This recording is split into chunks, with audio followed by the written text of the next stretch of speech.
Well, this show was originally going to be a very Valkyries, focal centric, if I'm making sense, type of program. And then very last minute, a couple of hours ago, Mike Dunleavy Jr. held a press conference answering some questions about the offseason to come for the Golden State Warriors. We're going to talk a lot about the Valkyries, though. Sophia Jones, color analyst, joins me because they're not just a good team. I think it's safe to say they're a playoff contending team. After their latest win, they're above 500. We're giving the Valks love. We're going to talk NBA a little bit, Warriors a little bit. Sophia, you ready to go to start the week?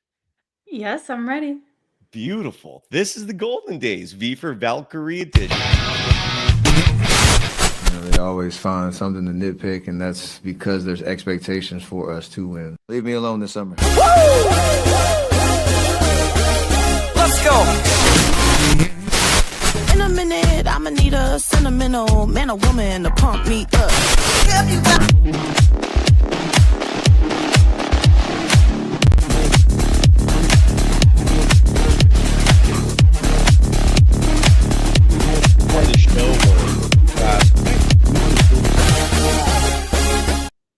Welcome to the Golden Days, V for Valkyrie edition. You can follow Sophia Jones, my co-host for the day, on Twitter at Sophia Jones _2. You can follow me, Cyrus Saatsaz, on Twitter at Surf Journalist, on Threads and Instagram at Dog Wild, over on the programs on both platforms at Golden Days Pod. We're going to give some love to our sponsors in just a second here, but I want to start the show, Sophia. How are you doing, by the way? I'm doing well. Yeah, it's a lovely day in SF. Absolutely. It's a beautiful day. Well, I feel like a lot of the country is mired in a heat wave. That's what I'm hearing. I can feel the warmth starting to kick in here in West Sonoma County. San Francisco, a huge reason why it is as expensive as it is because of that incredible weather when people are dying of heat everywhere else. Sophia, where you're at, it's a beautiful 75 degrees, borderline perfect, but you're paying for that. But so we're starting the week here. It's Monday, and I want to start the show with this clip from Mike Dunleavy Jr. And I think it's very apropos for our episode at hand here. Dunleavy Jr. spoke to the press today. I want to address as well, or apologize rather, for last night. We were going to have a show, and then that Tyrese Halliburton injury happened. And Sophia, I got sick to my stomach. Pretty much. I know you were busy. You were calling the game, so you didn't have a chance to witness it firsthand. I imagine the buzz got to you in the broadcast booth. But it really just soured what was supposed to be a historic, amazing Game 7. And I just felt best to just kind of like not do a show after the fact, especially since the Warriors weren't playing. And it really put me. It made me sad. It did. I feel for the kid, and a lot of Achilles injuries going on. You suffered an ACL tear. Before we hear this opening sound clip from Mike Dunleavy Jr., do you have any thoughts about these injuries just being rampant now? And unfortunately for Halliburton, a devastating injury. I mean, it's just sucked. Yeah, there have been so many Achilles this season. There have been some ACLs too. I mean, Kyrie ACL, and then Tyrese Achilles, Jason Tatum, Damian Lillard, those are all Achilles. I would say specifically with Tyrese's injury, because of that calf strain before, I can see why the Pacers are so hesitant to just have him be out there playing.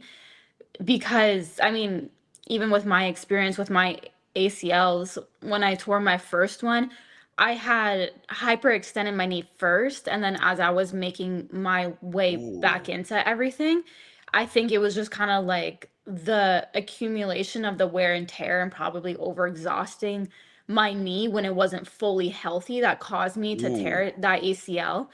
And those kind of just like overworking injuries that are kind of parlayed with some other aches and pains, I think, are what we've kind of been seeing a little bit this season, unfortunately. It's very unfortunate. The list is just shocking to me in terms of the injuries this season, specifically with Achilles. Drew Smith, James Wiseman, DeJounte Murray, Deron Holmes, Damian Lillard, Jason Tatum, Isaiah Jackson, and then Tyrese Halliburton. Those are a lot of Achilles injuries, and that is arguably the most devastating injury an individual can suffer, at least in the NBA. I've noticed football players respond to it a little faster. Maybe the turf, the grass has something to do with it. But in basketball, I mean, especially if you're a player who relies on their athleticism, on their explosion, I feel like Tyrese Halliburton has a better chance of getting over this and still being at the peak of his powers, largely because of his skill set. I don't know if Halliburton's the type of player who relies on his athleticism the same way, let's say, an Anthony Edwards does. Like, I feel like if Anthony Edwards had blown his ACL, this would have been far more devastating, not just because of the gravitas, if you will, of Anthony Edwards as a potential future face of the NBA, but Anthony Edwards relies on his athleticism so much. And if you take an Achilles away, and if you deal that kind of injury to a player like Edwards, I don't know who, like Kuminga is another one. Like if Jonathan Kuminga had an Achilles injury, I mean, that would be devastating. Like for players who rely so much on their speed and strength and athleticism, far more devastating than I think a player like Halliburton, who just has a beautiful outside shot that can overcompensate for the time it may take to overcome that kind of injury. Nonetheless, absolutely devastating. And we can talk about that a little more, but I want to start with this clip from Mike Dunleavy Jr. Again, he held a press conference today, and the theme of the press conference was the NBA draft. The Golden State Warriors have the number 41 pick, and Dunleavy, however, started the press conference by giving some love to a team that we like to cover here every Monday, the Golden State Valkyries. Here is Mike Dunleavy Jr. All right, what's up, guys? I actually want to start by congratulating the Valkyries on the win last night and their start of the season. It's been fun to watch. Ohema, Natalie have done a great job, players. So I think they're kind of like our sibling in this organization. It's fun to support them, and it's been fun going out, check out games, and really excited for the Bay Area. And anyway, we turn to the draft, our stuff right now. We're getting ready for that. And 41, I will say on that pick, there has been a multi-time MVP pick there. So anything can happen. But we're going through the stuff right now, looking at things, and come Thursday night, we'll be ready to select if that's where we're at. We'll obviously look at other options, trades, trade up, trade back, trade out. Anything's possible, but I feel pretty good with where we're at, getting to know the draft pretty well, and hopefully we can grab ourselves another good player and move forward and grow them, develop them, and add them to the program. All right, so we'll stop it there because again, I just thought it was a nice introduction, both for the press conference and as a segue to our program, because we're going to be talking extensively about the Valkyries on today's show. In addition to the Warriors, Mike Dunleavy Jr. mentioning that 41st pick of once a selection made for Nikola Jokic. I believe he was also a former number 41 pick. Sophia, but we're going to start the show giving some love to the Valkyries. And before we even do that, got to give some love to our sponsors real quickly here. And before, actually, even before that, any thoughts initially from Dunleavy Jr.'s comments before we get to the sponsors? I know he didn't say much there, but I do appreciate him acknowledging and giving love to the team's partner in all this, the Valkyries. I thought that was cool. Yeah, I can't remember if I saw him at a game the other day. Again, I don't know for sure, but I definitely He was that. courtside with the Potemski Okay. game, right? The Caitlin Clark Well, claim. Podziemski has been at so many of the Valkyries That's games, true. so That's true. there's a large sample size. But okay, so I wasn't making that up. But yeah, I mean, he's been there. Joe Lacob, who's also the owner of the Valkyries, he's been there quite a bit.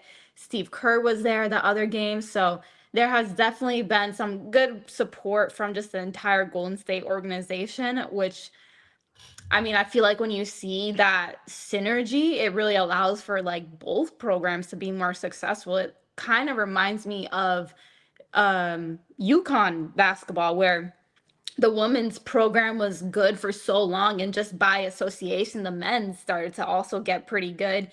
And they won their national championship. UConn women's, obviously, with Gino Auriemma and Paige Beckers, they won the recent one. So it kind of just reminds me a little bit like that, where both can benefit from having a lot of success. Absolutely. And the Valkyries they're winning. They're above 500. We're going to talk about their win last night over the Connecticut Sun. Also, Sophia, I don't know if you remember this. one of your very first appearances. This was back on the old show. You were still in college playing. You were a point guard for the San Jose State Spartans. And I once asked you, why does Connecticut call themselves the Sun?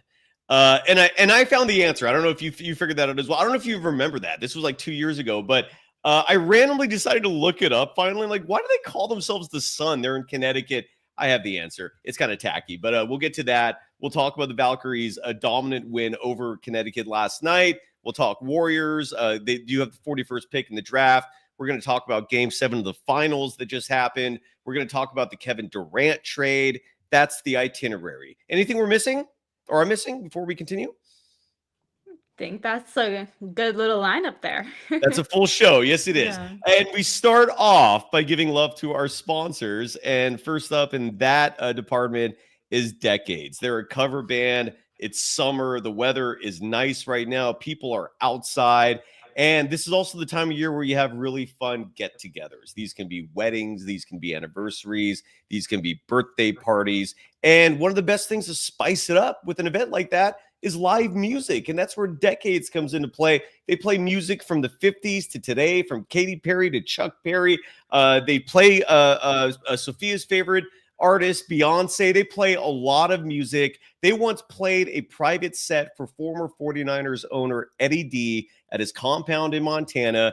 And if you appreciate Eddie D's taste, you know Decades play some incredible music. Email Kyle@atomicmusicgroup.com. Again, Kyle@atomicmusicgroup.com to book them, or go to decadesofficial.com. Follow them on Instagram and Facebook at Decades Official. They're locals. They're from Chico. They play every 49ers pregame show next door to Levi Stadium at Great America. They're called Red Zone Rallies. Decade is the band for that. They could be the band for your event. They could be your prestige worldwide at your Catalina wine mixer. Check them out. They're Golden Dazers as well.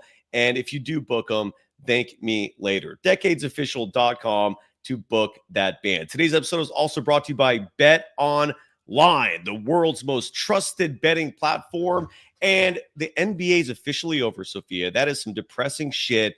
We will not have NBA basketball again for 3+ months. The good news is, especially if you're here in the Bay Area, is that WNBA is now going full steam in terms of getting all the attention. And you can bet on WNBA games with BetOnline. That you degenerates out there, Hoops is now a 24/7 operation. You can bet on all the action. Sophia, who do the Valkyries play next? Because the spread is not available for that next game. I don't have the schedule in front of me. Who's up for the Valkyries? And we could maybe play some guest lines. So our next opponent is the New York Liberty. Ooh, the reigning champions, correct? Yes. So there is no spread for that yet. I believe the game is at Chase Center. When is that? Wednesday, Thursday coming up? Wednesday. What would be your guess? I don't have the line, so we're just going to have to guess with each other. But what would be your guess? Because the Valkyries are now above. They're 7-6, if I'm not mistaken. A game above 500. They're in the playoff chase. What would you guess the line is? Would the Valkyries be favored at home against the Liberty? I believe they played them earlier in this season. I can't remember if they beat them. I think they did, right? What would be your guess for the line? No, they did not. Okay. But what would be your guess for the line? So the Valkyries played the Liberty twice at Barclays Center and lost. I genuinely can't give you a good line for this game because the Liberty's last game, Sabrina Ionescu was out with a neck injury. Ooh. And so I'm not sure how serious it is and if she'll be available to play versus us, but she'll be an extremely huge piece. If she doesn't play, though, I really kind of do like the Valkyries' chances. They've been rolling a lot. They almost beat them in New York during that second matchup. I believe that if Brianna Stewart didn't shoot 19 free throws, that the Valkyries would have had that game. 19. Yeah. Mm-hmm.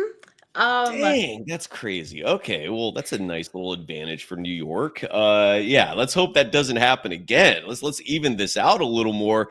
Well, there you go. So the Liberty are next, and if you want to bet on that, go to BetOnline, the world's most trusted betting platform. The game starts here. Sophia, so first of all, Damien LaRoche, thank you. I believe he is our oldest Golden Dazer among our audience, and it shows here that today is the 9-month anniversary. I think that also represents our program's a date of conception.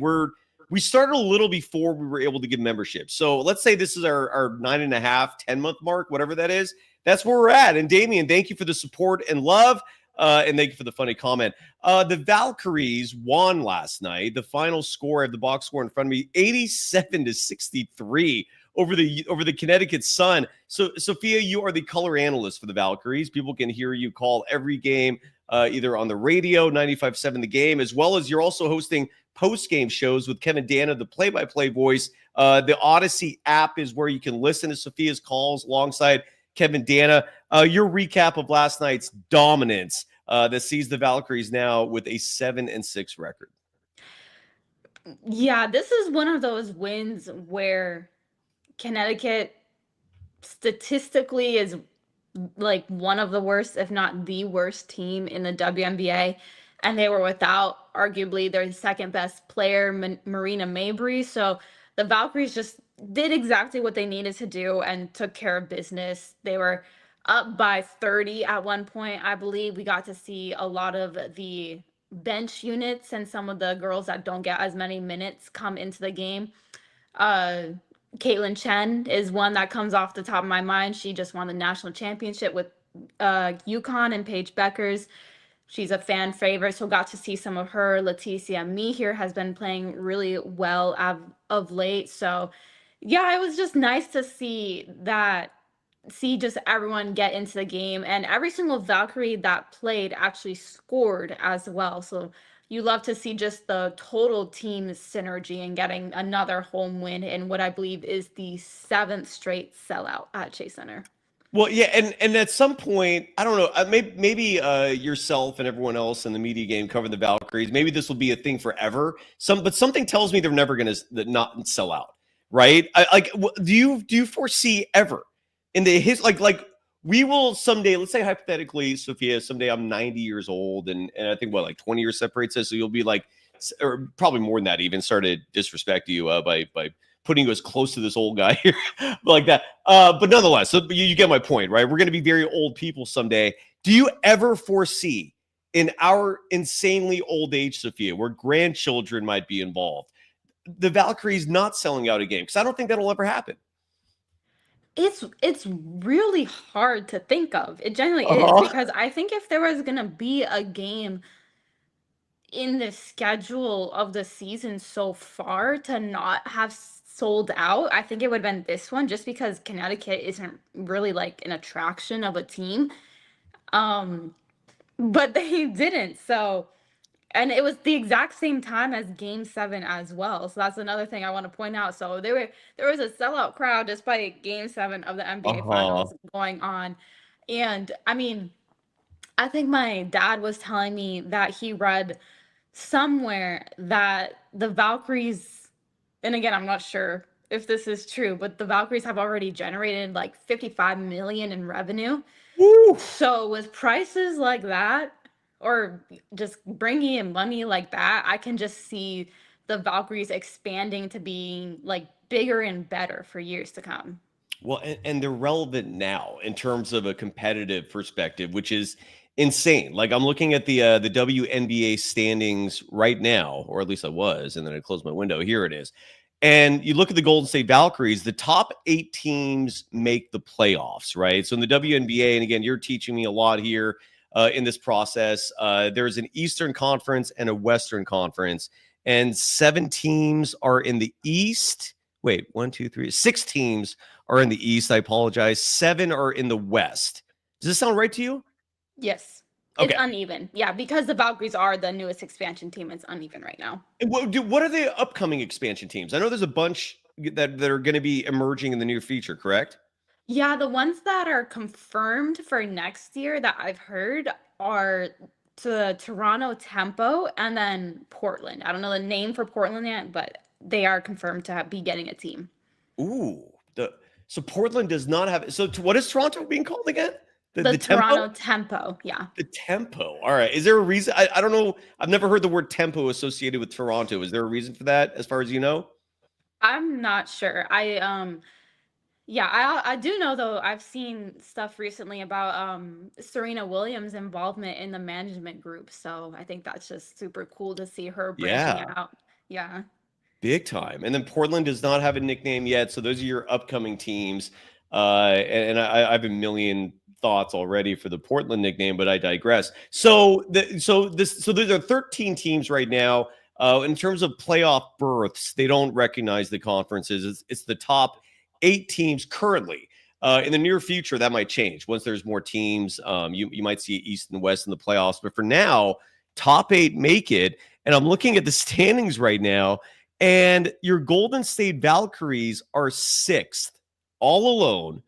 The Minnesota Lynx are 12-1 to start the season. They're in first place in the league. The New York Liberty, who the Valkyries play next, are second. The Phoenix Mercury third. The Atlanta Dream are in fourth place. The Seattle Storm are in fifth place. And the only other team that is above 500 right now, record-wise, are your Golden State Valkyries in sixth place with a 7-6 record. The Las Vegas Aces and the Indiana Fever round out your top 8. Those two teams are 6 and 7. In my opinion, they're wildly exceeding expectations. From your perspective, Sophia, you're far more versed than I am on this team and the league. Is this as surprising to you as it is to me? Is this a par for the course? Your thoughts on the Valkyries starting the year 7-6 and currently 6th place in the WNBA? That's wild to me. Yeah, I guess after being around the team, even before they played a game, and I was just watching them during training camp and looking at the roster composition, I didn't feel like this was going to be a bottom of the league team. And I think when we might have gotten, I think when we got our first 2 wins, that was like after our 3rd game. That is when I also started to think we could legitimately be a playoff team as well. And you talk about the standings now, it's also really important because the teams the team right above Golden State is Seattle, and the teams right below are Las Vegas and Indiana. And Golden State has beaten all those teams once, which if it gets to that point, it could be a tiebreaker situation where having some of those wins will be really important. So I 100% think that this is a playoff team, and the teams and clubs that are like in that 9 through 13 spot, I just don't see being better than Golden State. Incredible. And this is, I feel like they're exceeding all expectations right now. It depends on who you ask, I suppose. Maybe head coach Natalie Nakase knew from the beginning this was a great team. And again, I sing her praises repeatedly, and justifiably so. She is a brilliant basketball mind. She knows what she's doing. The Valkyries scored and then some, grabbing her as the first head coach of this franchise. Something tells me like she might be the only head coach of this franchise for a very long time. Like the closest comp to that, like with the Raiders, I think Al Davis, their owner, was also their coach early on. Like the only other comps I could think of are like football wise. Like I think Tom Landry was the first coach of the Cowboys, and he had that job for like 30 years. Very few comps in that regard. And the Connecticut Sun side note, I know I joked about this a little bit a few minutes ago. Do you know why they're called the Sun? Because is it okay? Because I think I know the answer. Can I say? Yeah, of course. Yeah. And I'm pretty sure it's because they play an arena that's attached to a casino that's called the Mohegan Sun. I could care less personally about that. At some point, though, do you think they're going to change the nickname? I do think that's a little tacky to have your nickname be after an Indian casino that sponsors your team, that has the arena hosting your team. I could care less personally, but I'm sure some people can see the tackiness behind that. Do you think that's going to change at some point, or are the Sun going to be a forever name for Connecticut? Well, I actually think that there have been some rumors that the Connecticut Sun's ownership is maybe looking at selling the team. So if Ooh, that happens, I could see their name big potentially time. changing and them going through a rebrand. Big time. Yeah, good call on that. That's interesting. By the way, what did you think about the $10 billion price tag that the Lakers sold themselves to? Jeannie Buss is no longer and the Buss family, which is crazy. I mean, they've owned the team for my entire life, as far as I can remember. And they're no longer in control. They sold it to the same group that owns the Dodgers. 10 billion was the price tag. A little misleading, that 10 billion, side note, because the new owners paid close to 5 billion previously to buy a certain portion of the team, and then they spent the rest of it to now have a controlling stake. And that total came out to $10 billion. The Buss family is set for multiple lifetimes. Any thoughts on that? The amount is absurd. Beyond that, I don't have any other thoughts, really. I don't think. But do you? Yeah, this is my first time hearing about this, honestly. I just know that I feel like the Buss family has been at the butt of so many jokes. So, I mean, what better way to kind of get over it than with $10 billion? I think That's that's pretty crazy. good. And I love when you hear that, when you see these press releases or these sales are made, and they say, well, the old owner is going to stay as our governor. Like they said that about Mark Cuban. I believe the Celtics, they just had a sale recently, and the previous owner, they said the same thing in a press release. He'll stay as our governor. Jeannie Buss was announced as that in the press release. She's going to stay as our governor. Maybe by name, but you know what happens with these new owners? They come in and their first thought is, I just spent $10 billion on this. I'm going to be the one calling the shots. But nonetheless, that is what they announced, and I'm sure the fans would love it if Jeannie Buss stayed active, because she is very well liked. She's a very popular figure in LA. That's the Lakers. We're here to talk about Warriors. We'll circle back to the Valkyries in just a second. I'll also address a lot of chat comments. Some of them had great questions or topics to touch on. But I want to circle back, Sophia, if you don't mind, to Mike Dunleavy Jr. There were 3 clips I wanted to play. We played the first one, which was more lighthearted, just announcing that, the draft is coming up, and that, he loves the Valkyries and the partnership's awesome. The second clip I want to play for the audience is a little more nuanced. And this is Mike Dunleavy Jr. being asked if the Warriors are going to make a trade this offseason in general. Kevin Durant was recently traded. Desmond Bane was recently traded. There's a very strong possibility we're going to have a lot of player movement in the near future, especially now that the offseason is here. And Dunleavy was asked if he's going to be a part of that party. Are you going to be making some deals this offseason to improve the team? And here is what Dunleavy had to say. So here is Mike Dunleavy Jr.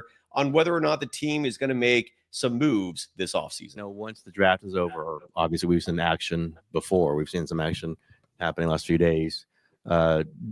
Has you getting a measure of what the trade market is? Do you feel like there's going to be a lot of action around the league and that you can maybe jump into, or are you kind of approaching it that we're going to be aggressive in this trade market? Yeah, I mean, I think there's a lot of different ways we can go. We've got some free agents that, are priorities. We got to handle that. But some of that stuff may lean into trades and other things. I mean, obviously we got wound up into a big deal last summer, multi-team trade. And so anytime you get into free agent stuff and you start looking at exceptions and cap space and all these things, it lends itself to it. We'll be opportunistic. I think with our cap and strategy group, those guys are really good. So we'll look at everything. And it's hard to say right now, though, honestly, as far as like what's out there, what could happen. But we'll definitely be in the mix. I mean, I think we've shown a history of doing that. And one thing that made one thought that came into my mind when I heard that clip, Sophia, pertaining to trades and him saying that they could be very active in there, and he brought up current players, or he mentioned that theme anyways. Last season, the Warriors were fairly active when it comes to sign and trades. And more specifically, they got Buddy Hield through a sign and trade. They got Kyle Anderson through a sign and trade. And even though Kuminga is going to be the focal piece, and I'm going to play a soundbite in just a second of Dunleavy Jr. talking about where those negotiations are going, what the team's intentions are regarding Jonathan Kuminga. But there are two other players who the Warriors could sign and trade in terms of getting assets besides free agency or using the mid-level exception. Gary Payton II, Kevon Looney. You can the Warriors own their bird rights, so you can kind of go a little higher in terms of totals to sign and trade with those guys, and that could be an avenue that the Warriors explore. Otherwise, you heard the man; they might be active.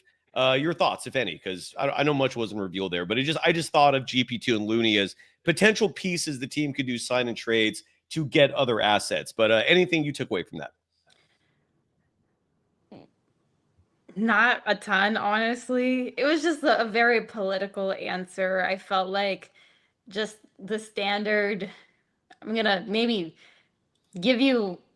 I'm gonna like say the most basic answer I can possible that doesn't reveal actually anything about our strategy. Yeah. Which I mean, I guess would be better opposed to them just saying like, we love the roster that we currently have and we're going to stick with every single one. So, I mean, I guess it would be better than that alternative, but yeah. And the not draft, a ton revealed there. And the draft, I believe, is this week. And the last 2 years, the Warriors with their second round picks selected Trace Jackson Davis and Quinton Post.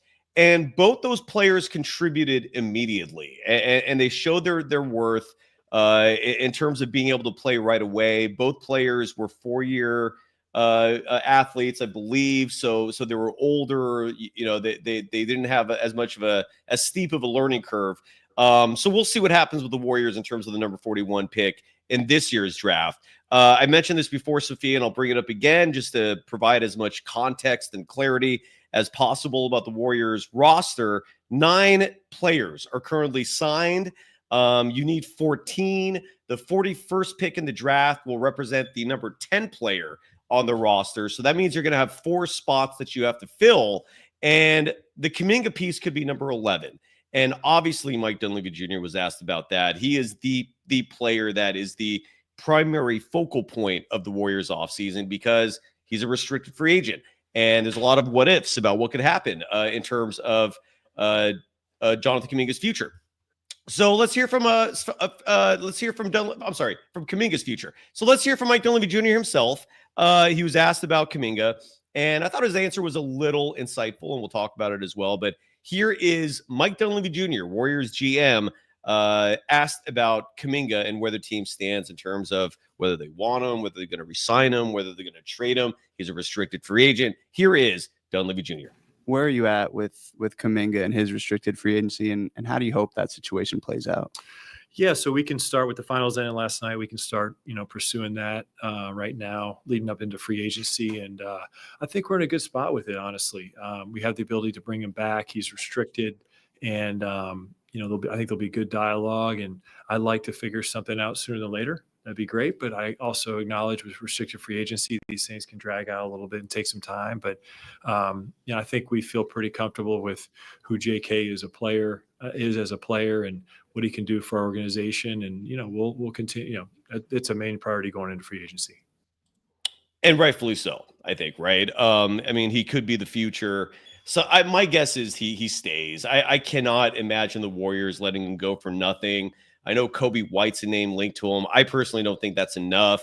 If you're going to trade him, like in the chat, a few people brought up Jaren Jackson Jr. Like, for example, Han Solo Dolo in the chat saying trade Kuminga and Moody, plus all the first picks for Jaren Jackson Jr., then get Lonzo Ball or DeAnthony Melton back. Lonzo Ball would not be a possibility in that scenario. DeAnthony Melton would. I've also said this before, and I'll say it again. I don't think the Grizzlies are going to make Jaren Jackson Jr. available in a trade.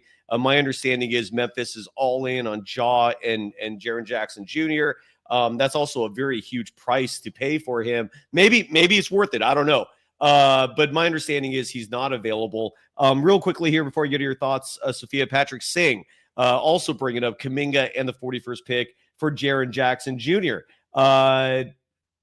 Die Post saying, I believe it's going to be a leaping year for Jonathan Kuminga. I agree as well. I think there's big things coming for him. Gilbert Arbalo is saying Kuminga for the Suns' 10th pick hell no, I would not be cool with that. You're in a win now mode, and that would not help you in this moment. It would be a move for the future. So those are some Kuminga thoughts from the audience. Sophia, your thoughts on Jonathan Kuminga and the Golden State Warriors? Yeah, just with Mike Dunleavy Jr. saying he tied in Jonathan Kuminga as a player to the organization. I feel like when you use that specific language and talk about his significance in relation to the organization and not just as an individual player, I kind of think that gives an indication that that they're mostly looking to keep him, which I mean, I think is a smart decision. Totally. Astro Boy 64 saying, "Can you dig it, suckers? Dig it." Gilbert Arbalo in the chat. The Suns 10th pick and Royce O'Neal. Let's add some Royce O'Neal in there. Still a hell no to that. No, it's we'll see what happens. Sophia, the Eastern Conference, that Tyrese Halliburton injury was an absolute disaster. Tragic. It was just sad. I hated seeing that.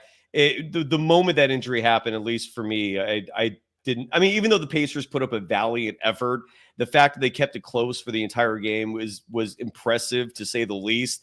But when that injury happened, I think the game and the series was over, and the Thunder had it under wraps at that point. Congratulations to the OKC Thunder. You're world champions for the 2025 season. Could be the start of a dynasty. We shall see. But I bring this topic up because with Halliburton injured, he's going to miss pretty much all of next year. Jason Tatum is pretty much going to miss all of next year. Damian Lillard will likely miss most of next year. The Eastern Conference is in shambles. It was already a laughingstock before its best team just lost its best player. If I'm an NBA player and I'm a free agent and I'm looking at teams who I want to sign with, all signs point to the East.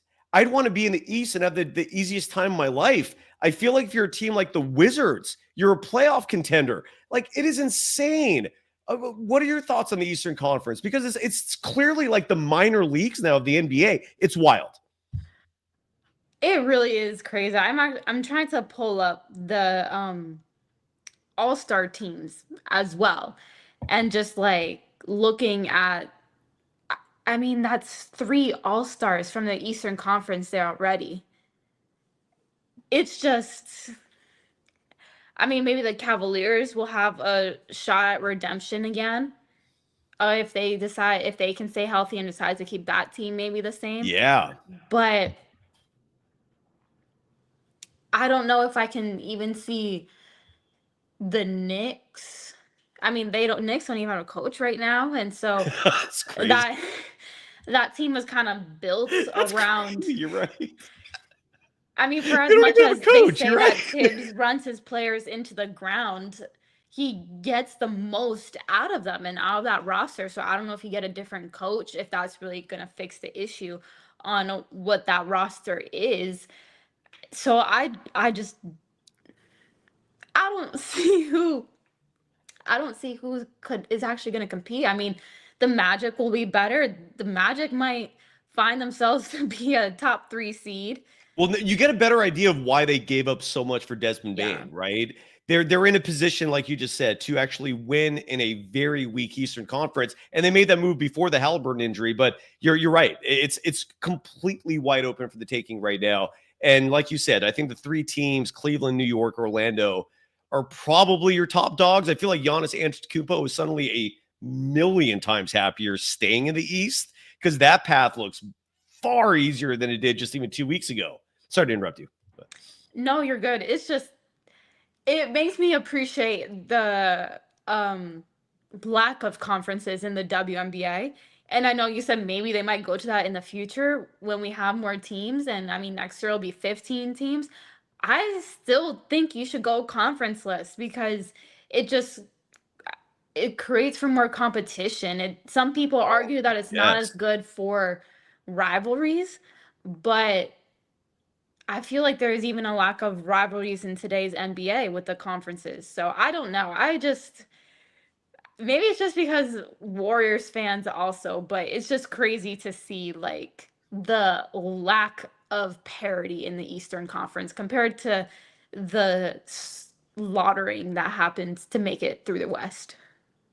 And I decided to go to look at the NBA standings again, and look at them not from a conference perspective, but just a 1 through 30 in the NBA, just to see where the Warriors would land, right? And if this past season, for example, the Warriors ended up as a 7th seed in the West. They had to play a play-in game, thankfully won that, and then they get their first round matchup with the Rockets. I already forgot who they play in the first round. Was it Memphis? Is that who they beat in the play-in? I already forgot. Yes. Anyway, I think so. right? Yeah. Yeah. I Okay. So I don't know why I've just blocked that out of my mind. Anyways, so if the league, the postseason was set up like you said, where you take the conferences out, which I think would help the Warriors as well. So the Warriors, as in the NBA as a whole, would be the 11 seed.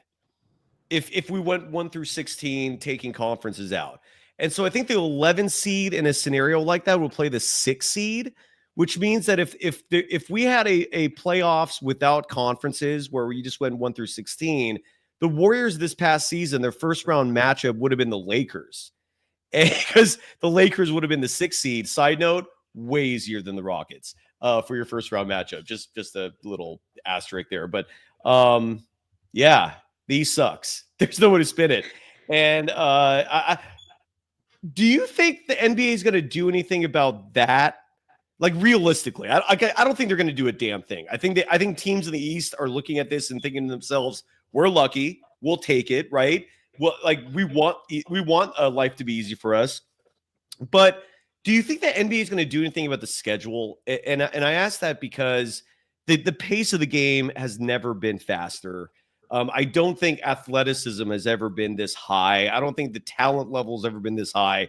And unfortunately for a lot of athletes, if you want to compete and you want to beat your fellow competitor, and you're going to have to go all out, you're going to have to give 100%. And that 100% in today's game is resulting in catastrophic injuries. These injuries are not good for the game. And it's not good for the NBA to not have Jason Tatum, to not have Tyrese Halliburton, to not have even Dame Lillard playing next year. And it seems to be obvious now, and you're hearing from a lot of medical professionals confirming what we all suspect, which is that the rigor of today's NBA is too much for the human body to handle.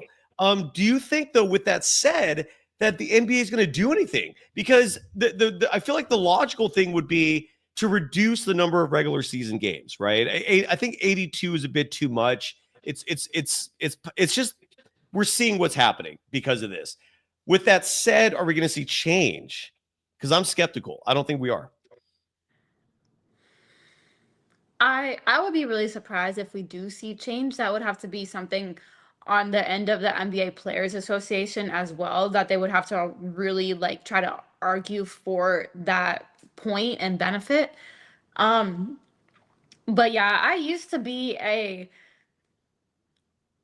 used to kind of just follow that line of thought where it's like, well, people back in the 90s got through the same type of schedule. Like, why can't they now? Because you would think there are more accommodations, more resources to be able to manage all of that. But just with the way that the game is played, it's a lot different as well. I mean, you mentioned the pace and just the athleticism that it takes to be in the league.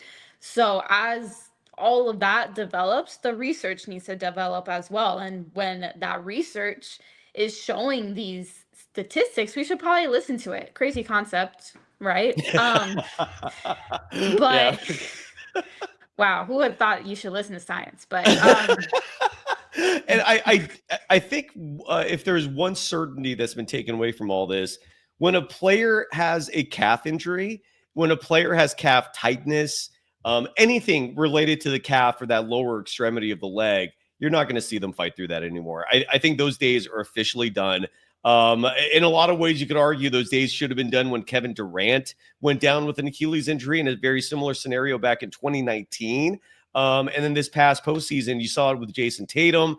He was already having some issues with that leg. I think Was he? I thought he was. It But might but, have. but I remember he was dealing with something. I feel that's like what I it could thought have too. been like an ankle, possibly. I'm not sure That's what though. I thought too. Yeah. But Halliburton certainly was. I Yeah. mean, it was surprising even to see him in Game 6, and that Game 6 performance was fool's gold because it probably gave him a confidence in thinking he can go all out in Game 7, given his body held up, and then you saw what happened. God, even that replay was just gross. Like, you even saw that you could see when it happened. It was just, I hate it. I hate it. I feel for Tyrese.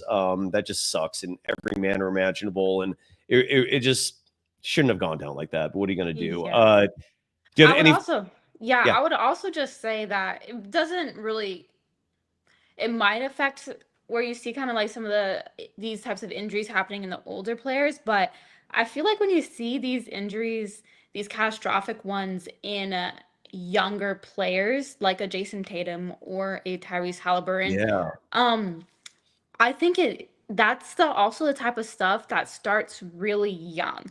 And so I've heard a lot of people just say that because I mean these kids going through the AAU programs and like their whole life becomes about basketball, and so that's a very heavy toll for a young body to be taking on from an early age. And Yeah.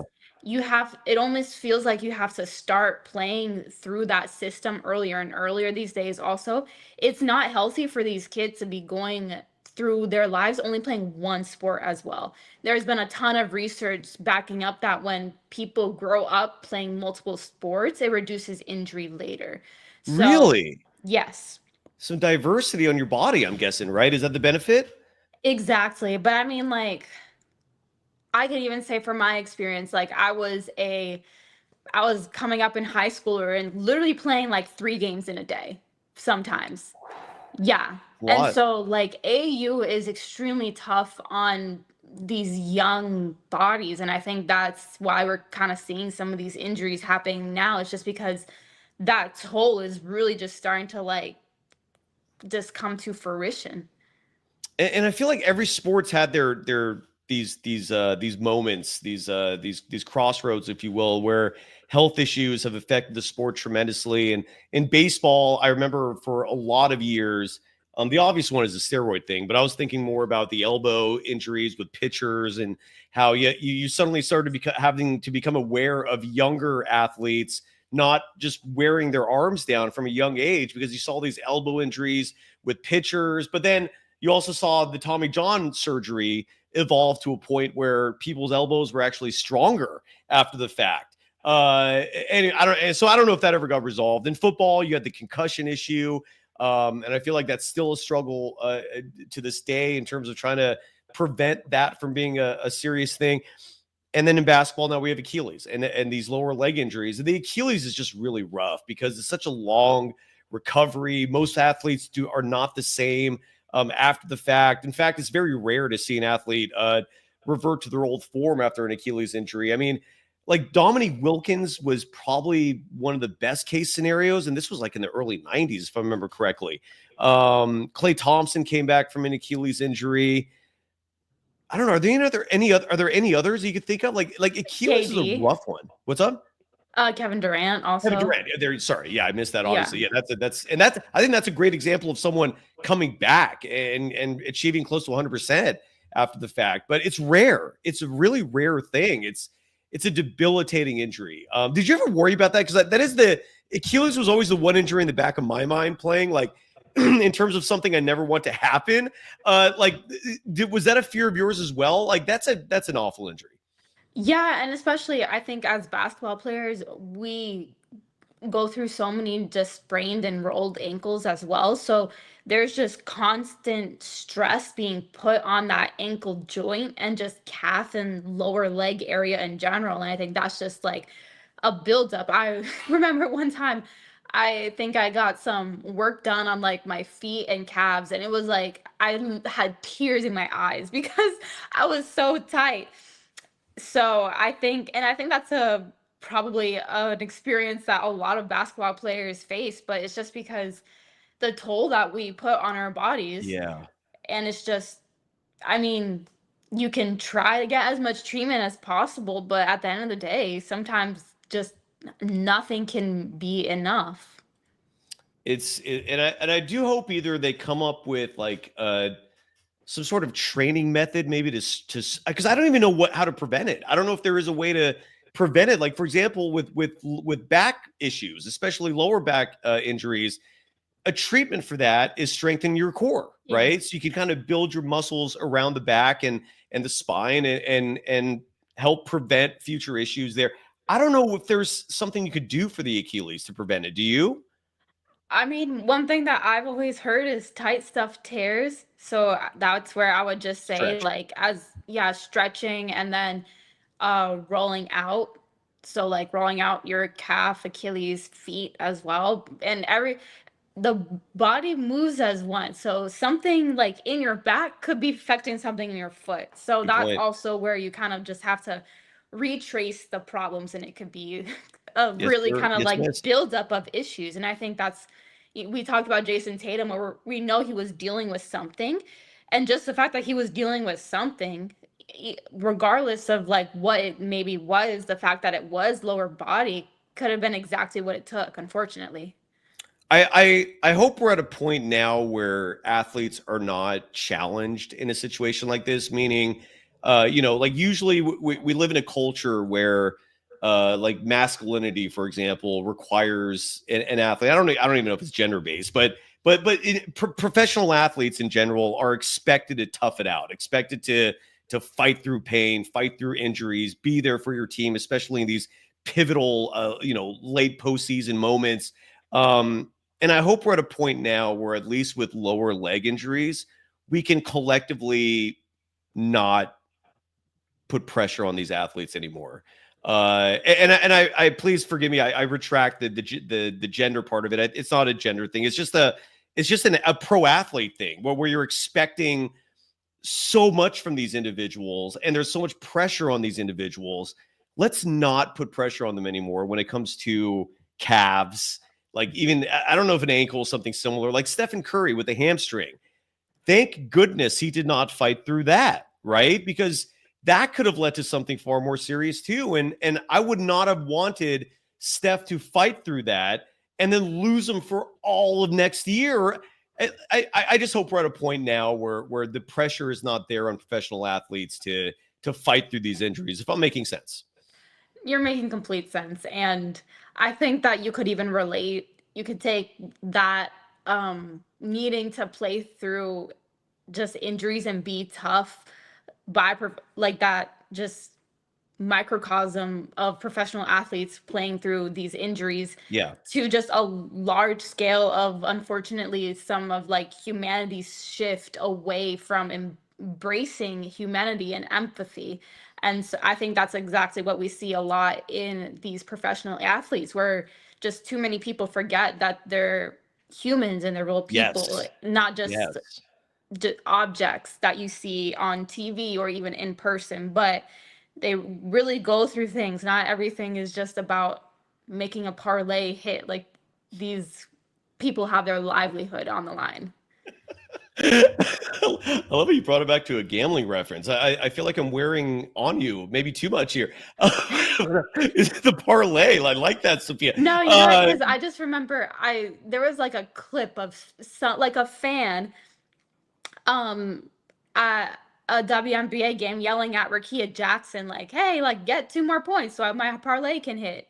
And so like she's yelling at them, like, shut up, because like not everything is about that, you know? Yeah, you're absolutely right. You're absolutely right. D's 57 in the chat saying they suffered a second Achilles injury that took 2 years to heal from, and it made them a chess master. I love chess. Side note. Find me on Instagram, DM me D57 if you ever want to play. I'm always looking for new partners. But Byron Knox in the chat is saying absolutely trainers should focus more on just that area. Here it is. Trainers should focus more on stretching and flexibility between games. Astro Boy 64 giving you praise, Sophia, saying you really know your stuff. Impressive depth and clarity every time she speaks. Please say, Sophia, what are your thoughts on the advice Astro Boy 64 finished up with, saying, please say no to ESPN if they call you? your thoughts on that, because I do find the humor in that, and I think there's some reality to it as well. Maybe you're better off. Maybe I'm crazy and he's crazy, or she saying that as well. Your thoughts? Would you go to ESPN if they recruited you? Well, I absolutely love working with the Valkyries right now, and that one's hard to say because my dad works for ESPN. So if I ever there's have the that point. I opportunity, forgot. Oh my God, I already forgot. You're that's right. You're so if I ever you had the don't need to know. opportunity to like work with him more, just a lot of my one of my uncles, my uncle Kim, he's a Emmy-winning producer for ESPN as well. So I have a lot of ESPN connections That's a that good. I that think are the like gist. family at this point, No, that's a honestly. good. And I think the gist of what Astro Boy was saying is more to do with the panels. Like ESPN got a lot of criticism this postseason, largely for their NBA Finals panel. Like people were not happy with the Stephen A. Smith, Kendrick Perkins, Bob Myers trio. And maybe they had a point. Maybe the chemistry was off there. Maybe Stephen A. Smith was just putting his foot in his mouth a little too much. I don't know, but I did notice a lot of critiques there. Maybe that's what the reference was into. But Sophia, that was My girl Malika though. Like I said, well, yeah, and I didn't bring her up love for good reason. Malika. I did not bring her up for good reason. No, she's clearly a fixture. I mean, no, she's magnificent and forever impressed that at such a young age, she took that opportunity and has not failed, has not struggled. Just seamless. She's fantastic. And again, very good reason why I did not mention her name in that critique. I don't think anyone else was mentioning her name either. It was more so like that, like Stephen A. Got in trouble a lot this postseason. Solitaire getting busted playing that, and I know he tried to cover his ass saying it was during a timeout, but still, you're getting paid a lot of money to cover the NBA. Don't let people catching you playing games on your phone in the middle of a finals game. And he did grant a safe face by bringing his daughter to one of these games, and she just killed it. Very personable, charming individual there. Did you see that too? Stephen A's daughter? Did. Yeah, no, she seems like a cutie. Yeah, honestly, I miss the intro songs that ESPN used to do. That's my biggest thing. Like I miss when we used to have like they would have the theme song. Game 1 of like the first round. Yes. And like they'd have like the Kendrick or J. Cole, or they had Pitbull for a couple years when the Heatles were strong. So I miss those types of intros where it just, I don't know, they were just more hype. I think I heard Espresso by Sabrina Carpenter going to break a little too many times. And I like that song, but that's not an NBA Finals song. Well, and that reminds me, you bring that up, of the fact that next year there's going to be some changes. Like Amazon Prime is going to be broadcasting games. TNT is out of the picture, although the Inside the NBA crew the production will stay the same. It's just going to be on ESPN now. The best way I've read about it in terms of understanding what to expect is it's going to be a similar approach to the Pat McAfee show, where it's an independent broadcast. ESPN is going to keep their hands off it, and let's hope that's the case in that regard, because they're doing a damn good thing there that does not need to be messed with. But maybe the most intriguing is NBC getting back in the mix. I don't know, Sophia, if you're old enough to remember when they used to broadcast NBA games, but they would produce these really fancy, like detailed productions for all their opens. Like you'd have these they're almost like little mini films. They're like a minute and a half in length of narration. Like your dad's voice, for example, would be like the OKC Thunder, a franchise that 20 years ago didn't even exist, led by Shai Gilgeous-Alexander, the reigning MVP, and you have like music underneath it, and you'd have all these highlights. It was just these very detail-oriented like packages that would lead into games, and NBC was the master of that.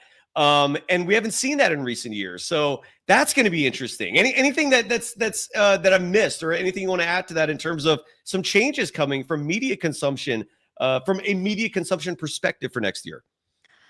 Yeah, I mean, you were right. I'm too young to remember that, but I do like I'm gonna that let my dog idea. out real fast. Keep talking while I step away. Yeah, no, I love the idea of just incorporating more of those things back into broadcast. I don't think it just sometimes feels stale and rinse and repeat. Um, yeah, I miss the intro songs. I would also say I miss the days when it would say that the game is going to start at 5 and it tips at 5. I don't know whatever happened to that also. I don't know if that's controllable, but when I like to turn on my TV and see the rest throw the ball and they tipped. Me personally, I don't know. Oh, yeah.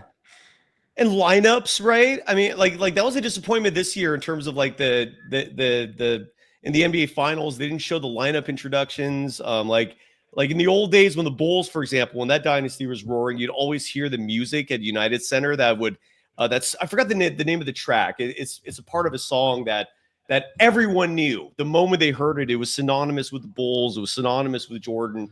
So I am curious to see if there's more effort put into like the production value of all the pregame stuff. I like that.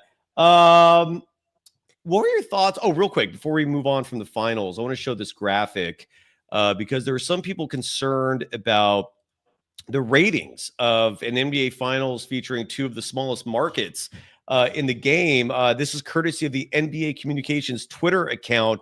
Some data, apologies for the visual there if you can't see it clearly on YouTube. Let me zoom in a little more if that's possible. Here we go. So game 7 of the 2025 NBA Finals was the most watched NBA Finals game in 6 years, averaging 16.4 million viewers on ABC. If we're going to go back 6 years, I'm going to guess that it was the Warriors Raptors was the last time we saw a viewership this high. I could be mistaken on that. I'm trying to do my math in terms of dates. Game 7 peaked with nearly 20 million viewers. The 7-game final series, excuse me, accounted for the 7 most watched primetime television programs over the past 2 months.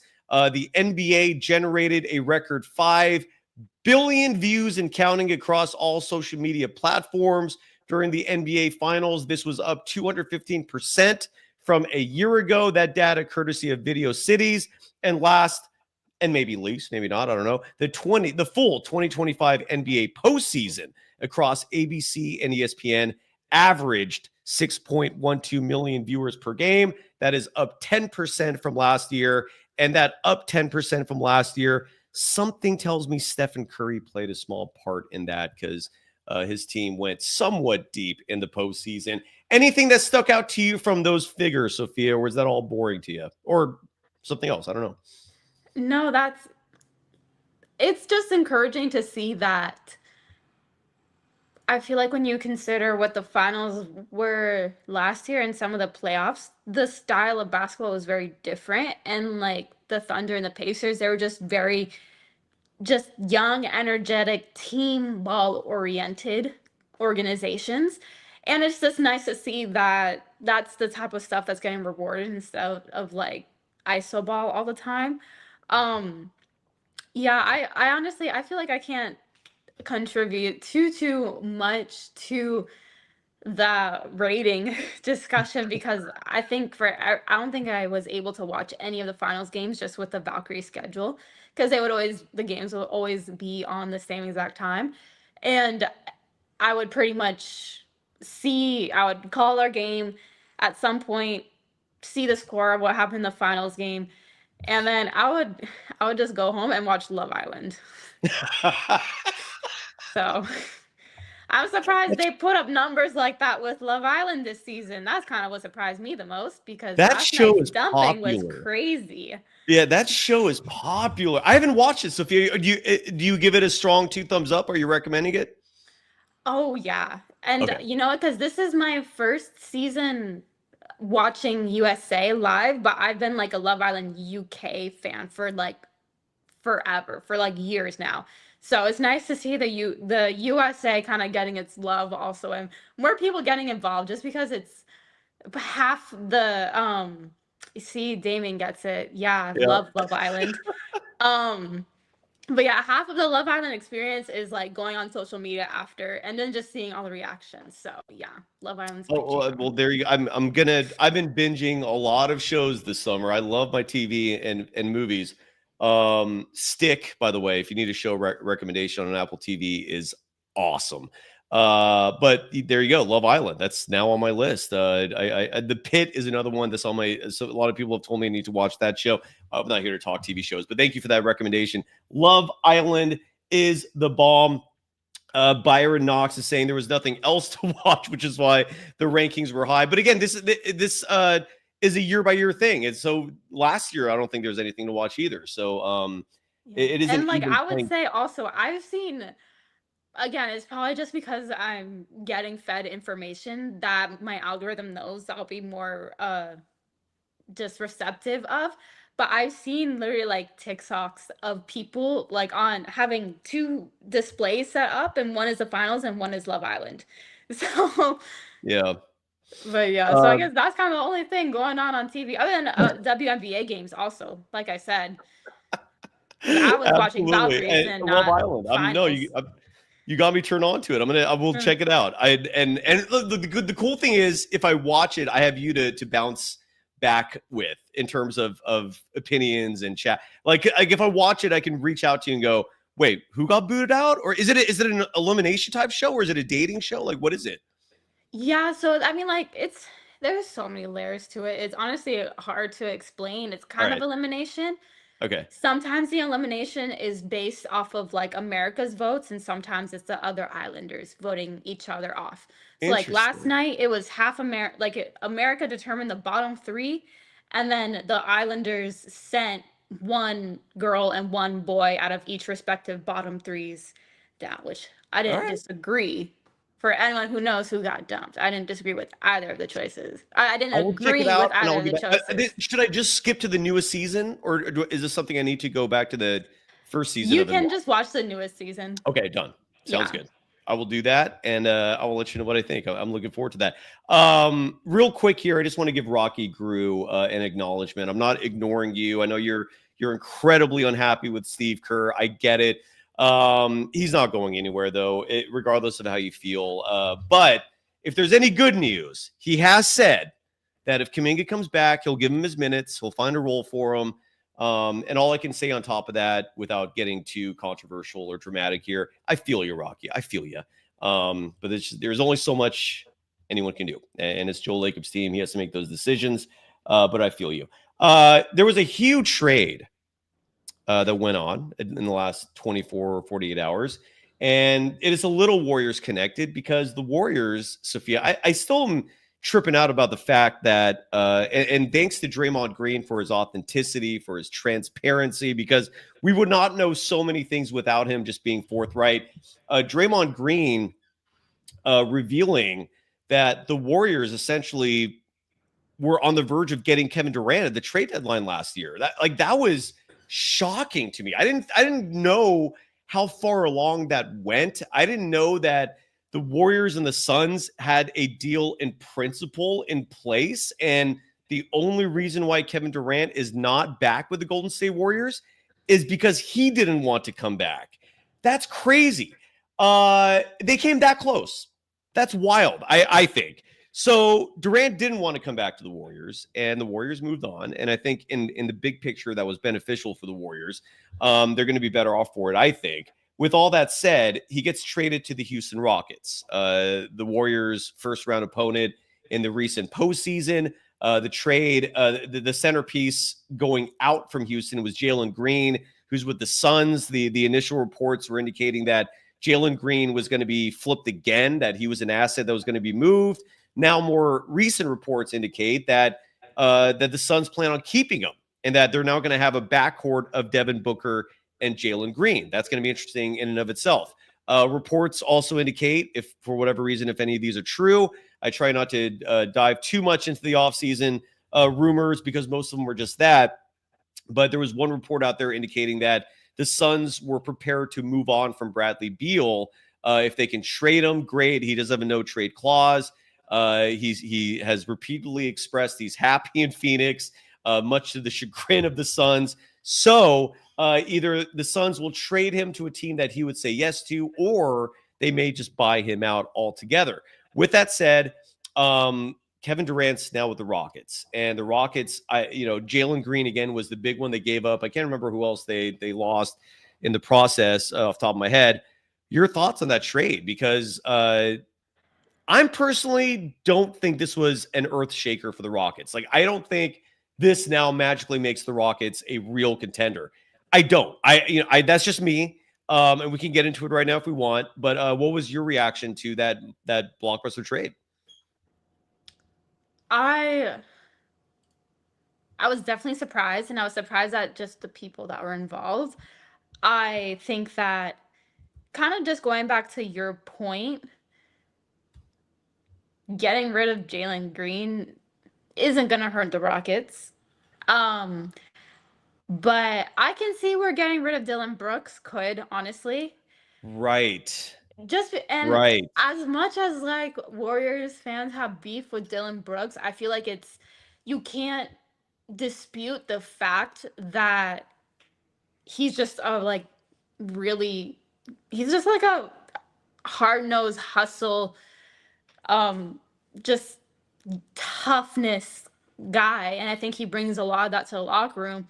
And he was essentially kind of that figure, that toughness figure for the whole Rockets team, not really allowed them to get far this season. So I could definitely see where losing Dylan Brooks would be a problem. Or not a problem, but just it would be a miss. It hurts them. Yeah. And with you're absolutely right. Kevin Durant is not an improvement defensively on Dylan Brooks. Certainly not offensively. And Dylan Brooks was not a bad three-point shooter either. That was a part of his game that was actually solid. I don't have the percentages in front of me, but I'm pretty confident that it was a good number this last year. Yeah. No, he was I remember he was quietly efficient against the Warriors in the playoffs. And I mean, he's always going to be a problem defensively. And just that toughness, having that toughness really can't be understated. And so with Kevin Durant, he brings you that scoring, but he's had a lot of injuries in these past couple years as well. And he's not as much the type of player that when you think of a veteran presence that's kind of used to lead, he's not that as much. I mean, I feel like people have heard all the stories about his marijuana intake, which that isn't really setting the best example if we're being honest. And so I think that he's going to need to improve his leadership skills if the Rockets are going to be able to replicate the season that they had and just go further in the playoffs. The positives for the Rockets from what I'm looking at here is they got even bigger and taller and longer. I mean, this was already a massive team who, when they played the Warriors, were sometimes rolling out lineups that had Amen Thompson as your 2, Jabari Smith was your 3, and then you had Şengün and Steven Adams, these monstrous lineups, and they were causing some problems for the Warriors. And now you could have a lineup where you have those 4 names I just mentioned and Kevin Durant. Like, that is huge. You might have literally, not, hypothetically, not among, you might literally have the biggest lineup in NBA history next year out there if you do have a 5-some with those names. Durant, Amen Thompson, again, Jabari, Dylan, Steven Adams, and Şengün. Sorry, it took me, it's a struggle to name all 5 of those guys, but that is a very big lineup. Now, the downside to that is, outside of Amen Thompson, you don't have a great defensive 5 with that unit out there. And you did lose some of the grit and the toughness that Dylan Brooks, as you mentioned, brought. The Jalen Green piece of this, to me, the Rockets are not losing much moving on from him. It's not that he lacks talent, but they just played a 7-game series, and in 6 of those 7 games, I believe he was in single digits in scoring. That's a concern. And look, he might mature, he might develop and get to a point where that won't happen again, but that's a problem. With that said, I'm looking at this Rockets team. I guess the the best part about this for Houston is you now know who's taken that last shot. And I think that was a concern for them. Şengün was likely the guy you feed the ball to late in the game in high pressure situations, but he's not an elite 3-point shooter if you need, scoring and buckets. Kevin Durant is now the guy, but Kevin Durant has also been the guy for like 6 years now with 4 teams. And, we haven't exactly seen the highest rate of success with that. So I guess ultimately, I think I look at the Rockets right now and I don't see them being better. I just see them kind of being different, if that makes sense. Do you think the Rockets are better as a result of this trade? And do you think this makes it even more difficult for the Warriors or no? Or I don't know. Any thoughts there? Yeah, I don't think they can improve on that second seed in the West. I don't think they'll do that.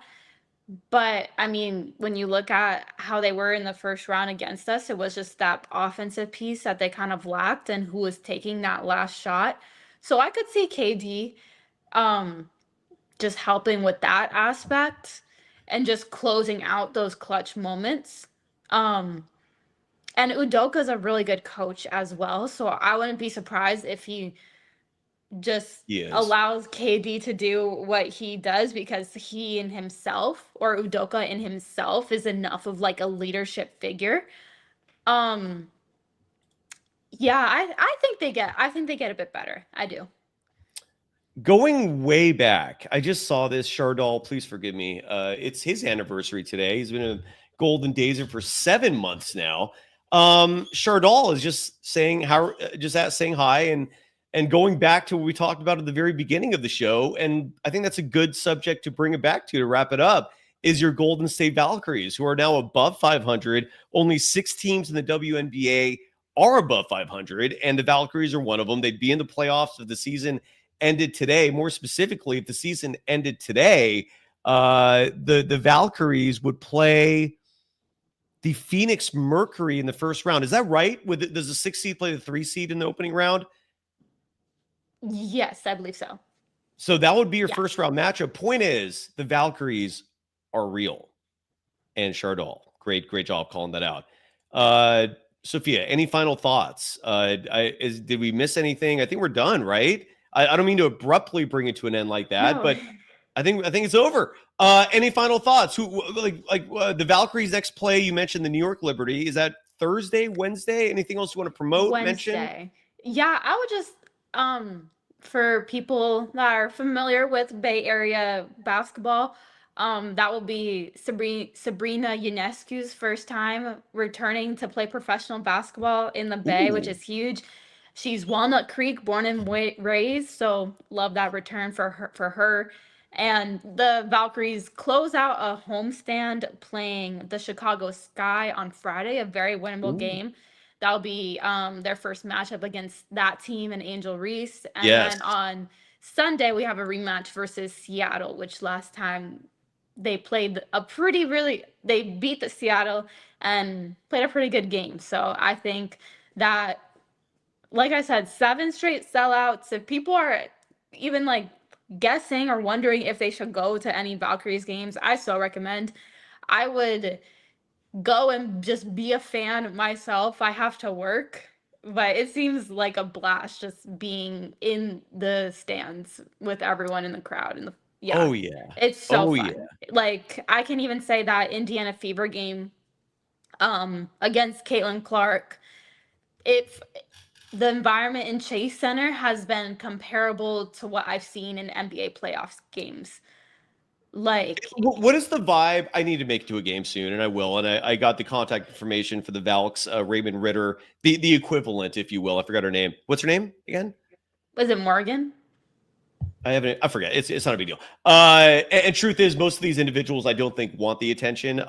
Like Raymond Ritter, for example, the fact that his name is household is kind of wild. Most PR directors are not infamous, but Ritter partly is notorious because of how amazing he is at his job. And every team has a PR director. I'm going to reach out to the Valkyries one because I got to check out a game. Like you mentioned, the vibe, at least from what I'm seeing on TV, looks amazing. I almost get like Roracle vibes, if you will. Like the fan base is not as hoity-toity as Warriors games, right? A little more organic, a little more authentic, more fan, less trendy, if you will. That's the vibe I'm getting. And that's a lot of what Oracle was. It was the fans there were genuine basketball / Warriors junkies. They had pure love for that team. I don't know if you could say that about some of the lower deck Warriors fans today, as evident by the fact that in these postseason games, there were quite a few people not wearing the yellow on their shirts, if you will, meaning the free jerseys that they would leave on the seats for the fans. A lot of people did not put on the yellow. And if you're not wearing the yellow, something's a little off there in terms of your fandom. I don't think you would have that issue with the Valkyries. Their fans are passionate. They love that team. I'm getting Roracle vibes there. Is that fair to say, or am I being a little too hyperbolic? No, it's extremely fair to say. Like I said, there have been numerous times throughout the course of the season where it's hard to hear like a whistle or a call just because it's so loud. Yeah, it's just the environment is really crazy. It's so energetic, and then you just hit it on the nose where it just you can feel the passion from each and every single one, every single person. It's not one of those, oh, I'm just gonna go to a Valkyries games to post on my story and be Right. seen. No, people Be are seen. really, Yeah. people are really committed to supporting these women. That's awesome. That is so cool. What was your take on Brandon Pajemski? Because I didn't have an opinion on this, and I thought initially it was funny seeing him being this passionate fan courtside. Practically, he was borderline taunting Caitlin Clark, who, side note again, went 0 for 7 from deep in that game. Some people didn't like it though. What was your take on it? Did you have an opinion? Because I was enjoying it, but then I saw some people going, "Why is he acting like this?" And it riled some people up, which was weird to me. What were your thoughts? Yeah, I thought it was all in good fun. I mean, Caitlin Clark, she spoke with the media pregame also, and just I got the vibe from her that she's just very kind of all about basketball and down to earth.